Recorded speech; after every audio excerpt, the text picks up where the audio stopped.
Salam sejahtera, kali ini satu berita mengejutkan dan panas untuk Hatan. Kali ini giliran Sa'ari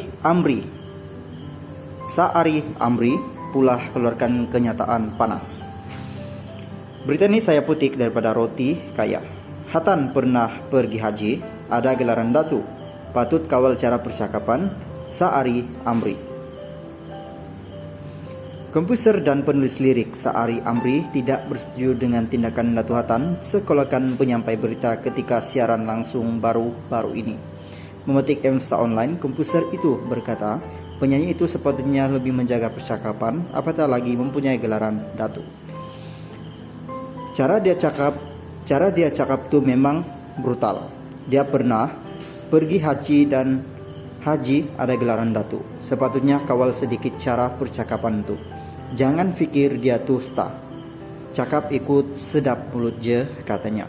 Sementara itu, Sa'ari berkata, Hatan sememangnya mempunyai watak yang tidak tertapis dan sememangnya cara penyanyi itu.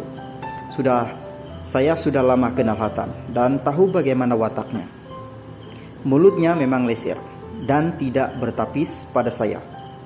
Itu cara dia. Tapi kalau kita jenis berfikir dan matang, cakap tu sepatutnya sopan sedikitlah, katanya.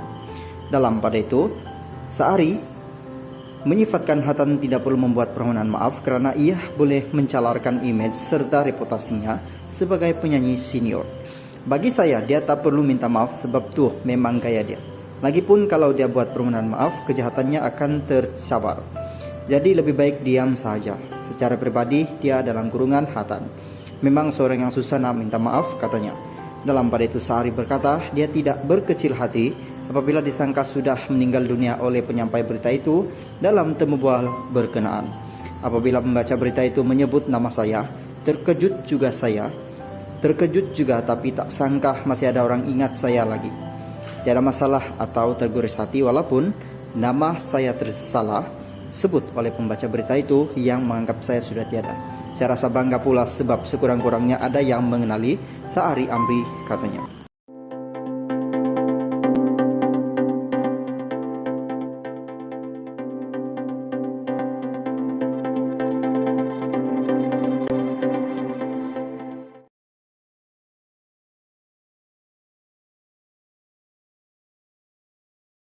Salam sejahtera kepada tuan-tuan dan puan-puan. Kali ini satu berita baik dan berita mengejutkan saya nak kongsikan kepada anda hari ini. Berita ini saya petik daripada O Media. Kuda tu jalan je. Kenapa gegar sampai macam tu? Bakal isteri Suib undang perhatian netizen. Bakal isteri pelawak sepatu Wati baru-baru ini kembali menjadi tumpuan warganet Maya apabila dia dilihat ada melakukan aktiviti menaiki kuda di tepi pantai. Video yang dimuat naik Wati itu menjadi bahan bola netizen yang mendakwa tubuh badan wanita itu bergoncang-goncang ketika menaiki haiwan tersebut. Ruangan komen hantaran video tersebut kemudiannya dipenuhi ayat-ayat nakal daripada netizen, terutamanya lelaki hidung belalang dan mempunyai imajinasi liar. Kata netizen lagi, kuda tersebut hanya berjalan perlahan tapi gegaran badan Wati pula terlihat kuat dan over pula.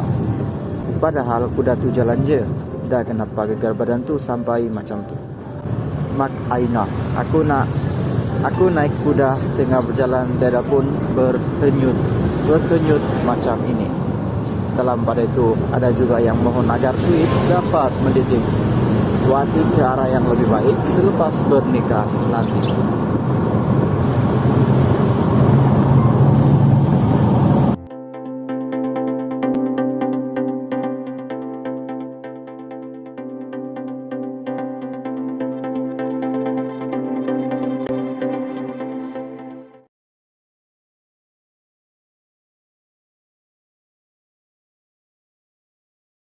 Salam sejahtera, kali ini satu berita saya nak kongsikan kepada anda. Berita ini saya petik daripada Roti Kaya. Sebagai anak sulung tentu sangat kecewa dengan apa yang berlaku Sila Hamzah. Baru-baru ini hangat diperkatakan mengenai kemelut rumah tangga, membabitkan ibu bapa penyanyi Sila Hamzah yaitu Datuk Endi Lala dan Datin Fauzia Sarman. Malah Sila Hamzah juga kelihatan jarang memuat naik status maupun berkongsian di media sosial sekaligus menimbulkan tanda tanya netizen. Memetik harian Metro, Sila berkata sebagai anak sulung sudah pasti dia kecewa dengan apa yang berlaku, namun dia berdamai dengan takdir dan tidak menyalahkan mana-mana pihak. Tak kira beberapa banyak sokongan yang diterima disebabkan perkara ini pernah berlaku kepada diri sendiri. Apa yang saya boleh katakan, kekuatan itu perlu datang daripada diri sendiri. Diri sendiri perlu bersedia menerimanya.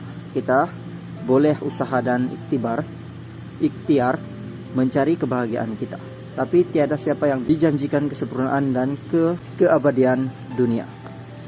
Saya redah dan berdamai dengan apa jua keadaan, berdamai dengan takdir. Sebagai anak sulung sudah tentu sangat kecewa dengan apa yang berlaku. Tapi dalam masa sama saya tidak akan menyalahkan mana-mana pihak. Ini karena apabila ia berkaitan dengan perhubungan, maka akan ada dua jalan tengah, sama ada untuk berdamai atau sebaliknya. Pilihan di tangan masing-masing, katanya. Dalam pada itu Sila berkata dia sudah lama melalui kekecewaan dan setiap keputusan yang dibuat dalam dunia ini datang dengan akibat yang turut melibatkan masa mendatang.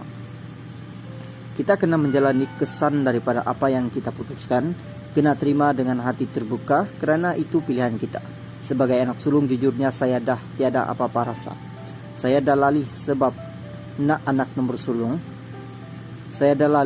anak sulung adalah anak yang nampak semua benda secara keseluruhan. Jadi kalau nak cakap terlalu kecewa, saya dah lalui kekecewaan saya dah lama. Cuma yang lain-lain baru merasai. Saya dah rasa selama jodoh, ajal maut semuanya bukan abadi.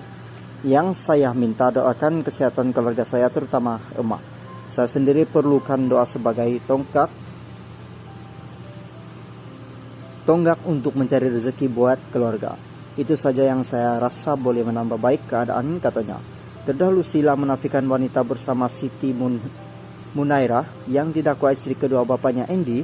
Lala itu adalah kawan baiknya. Sila berkata dia sememangnya mengenali wanita itu sejak sekolah, namun tidak layak untuk digelar kawan baik.